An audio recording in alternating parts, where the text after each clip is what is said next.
Nomor satunya Cina, masih kan? Banyak banget Indonesia. Ya, jadi karena kelahiran di negara kita termasuk cukup banyak, maka di Indonesia ada upaya pengaturan kelahiran yang disebut keluarga berencana. Ya, jadi katanya kalau berencana itu keren gitu ya. Jadi 2 saja cukup gitu kan, laki-laki perempuan. Yang keluar laki-laki akhirnya jadi 3. Yang ketiga laki-laki lagi. Akhirnya terus sampai dapat perempuannya gitu masalahnya. Ya jadi jadi sebenarnya ini hanya himbauan sifatnya, karena kita kan negara demokrasi ya, bukan negara komunis. Kalau negara komunis di Cina itu udah dipaksa, jadi satu keluarga hanya boleh punya 1 anak. Kalau dia ngelahirin lebih dari 1, maka 1 anaknya itu harus dikasih ke orang atau pokoknya terserah bagaimana caranya. Yang jelas hanya yang boleh diperbolehkan 1. Nah tapi kalau Indonesia kan negara demokrasi ya, jadi tidak boleh memaksakan gitu, tidak boleh memaksakan.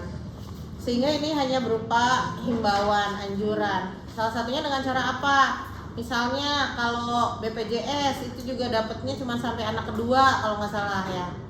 Anak ketiga nggak dapat kalau nggak salah.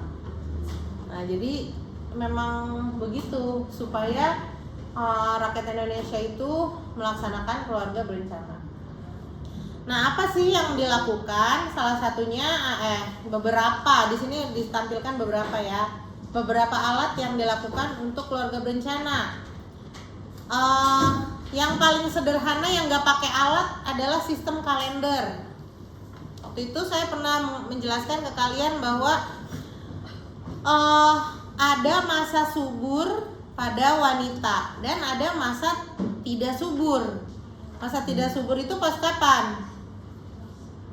Pas setelah menstruasi, ya itu kan lagi nggak subur.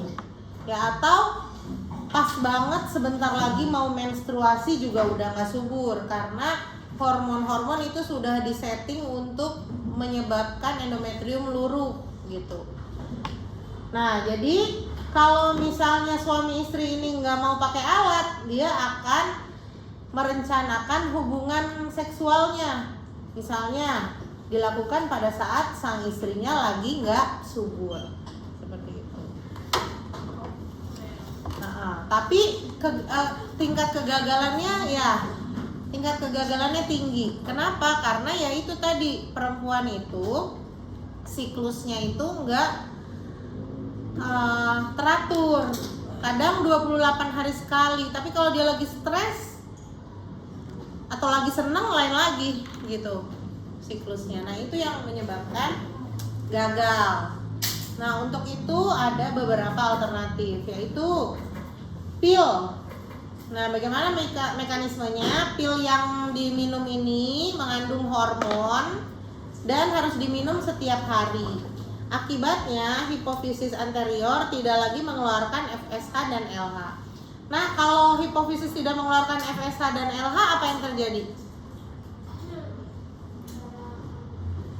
Jadi pil ini diminum, akibatnya hipofisis anterior tidak mengeluarkan FSH dan LH.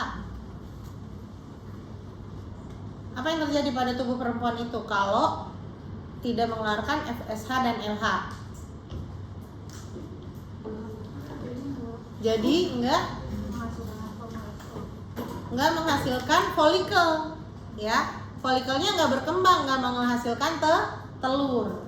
Jadi kalau spermanya masuk nggak ketemu telur, ya pasti nggak jadi. Nah ini pakai pil, kalau pakai pil KB. Terus ada suntikan Depo-Provera atau suntikan hormon progesteron atau seperti steroid, dilakukan 4 kali setahun. Sama, caranya adalah menghambat pengeluaran FSH dan LH. Ya, jadi tidak terjadi perkembangan telur, tidak terjadi ovulasi gitu. Susu KB. Nah, ini ada tabung progestin dari hormon progesteron yang ditanam di bawah kulit. Nah, ini juga sama untuk menghambat LH dan FSH. IUD atau spiral. Nah, ini gulungan plastik dimasukkan ke dalam rahim supaya mencegah implantasi. Jadi kalau zigotnya udah jadi, mau ditanam ke rahim, gara-gara ada si spiral ini, dia zigotnya bingung, ya, karena rahimnya itu nggak mendukung implantasi, gitu ya. Jadi akhirnya zigotnya luruh lagi bersama dinding rahim, gitu. Jadi nggak berhasil tertanam di rahim. Spons vagina, spons yang diberi spermisida. Jadi ada spons yang dimasukkan ke vagina dan akan membunuh sperma yang masuk. Nah, jadi sperma udah kayak itu ya, serangga ya, dikasih pestisida. Nah, kalau ini dikasih spermisida. Diafragma, cawan plastik dimasukkan pada vagina untuk menutup serviks. Nah, ini dengan cara menghalangi sperma masuk ke vagina. Selamat pagi, mohon maaf Bapak Ibu Guru yang mengikuti kelas. Panggilan siswa yang mewakili yang kelasnya 3 orang yang mengikuti kegiatan dari Sudin sekarang juga menuju ke aula. Sekali lagi, siswa yang mengikuti Siapa tuh? Sudin perwakilan kelasnya 3 orang sekarang juga menuju ke aula. Terima kasih. Wassalamualaikum warahmatullahi wabarakatuh. Selamat pagi. Ayo, siapa? 3 orang yang udah ditunjuk. Ditunjuknya kapan ya? Tadi.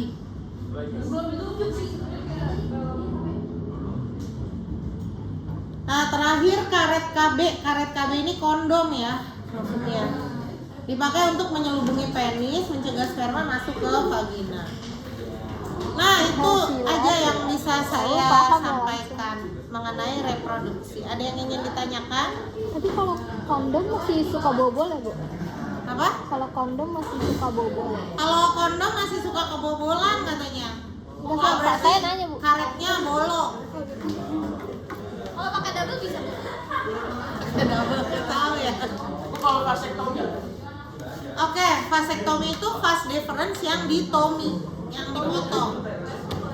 Fast difference tuh. Biasanya kalau steril itu ceweknya tubektomi, tuba falopi yang dipotong, sehingga ovum nggak akan lagi ketemu sperma. Gitu. Tetangga saya dia nggak mau dipotong, katanya takut dosa. Ya, vasektomi. Akhirnya yang tubektomi, Oh, tubektomi. akhirnya diikat. Nggak tahu saya cara ngikatnya dah ya. Tahu diikat pakai karet kali dari luar atau gimana, nggak tahu ya. Makanya dia bilang diikat, nggak dipotong. Jadi anaknya udah 5, cewek. Waduh, cewek semua. Akhirnya dia tuba falopinya diikat. Ya, tapi Allah berkehendak lain. Dia hamil, cowok. Nah, rezeki ya. Nah, nggak tahu sekarang deh dia apain. Untung cuma diikat doang ya.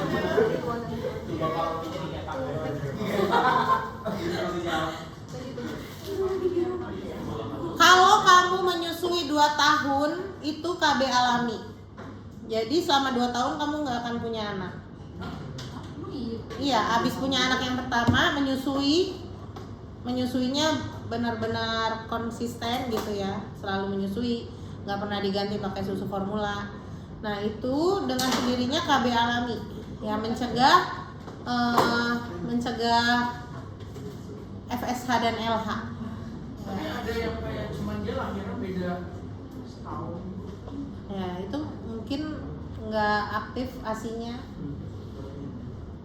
Gitu. Jadi kalau KB alami seharusnya jaraknya bagus. Gitu. 2 tahun baru hamil lagi, berarti nanti adiknya kakaknya 3 tahun, adiknya baru lahir. Nah, kayak gitu. Jadi jarak ada jarak. Karena dia hormon yang menyebabkan ASI itu dia menghambat pengeluaran FSH sama LH.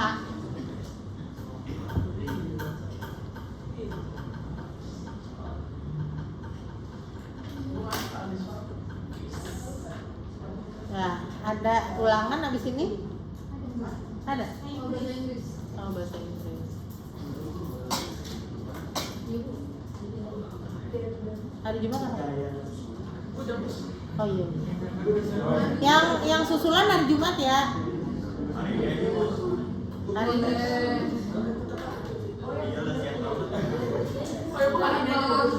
Hah?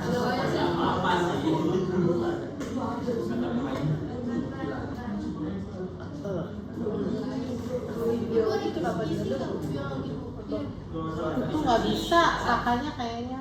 Kenapa nggak diganti sama yang cowok lagi? Enakan yang cowok ya. Iya, karena dia emang beda dari tahun lalu. Kayak fresh banget. Oh dia baru benar. Iya. Gak tahu ya kenapa. Itu harusnya udah bilang sama vendor. Anak-anak tuh nggak mau ganti pelatih. Kalau udah satu aja, jangan ganti-ganti. Cowok itu bilang suami kita cewek. Nah, jadi sekali-sekali cewek saya tuh diganti sama cowok, tapi jujur aku lebih suka yang cowok. Gak apa-apa deh, dia asal baik, bagus aja gitu. Soalnya tahun kemarin ganti-ganti, tapi setiap baru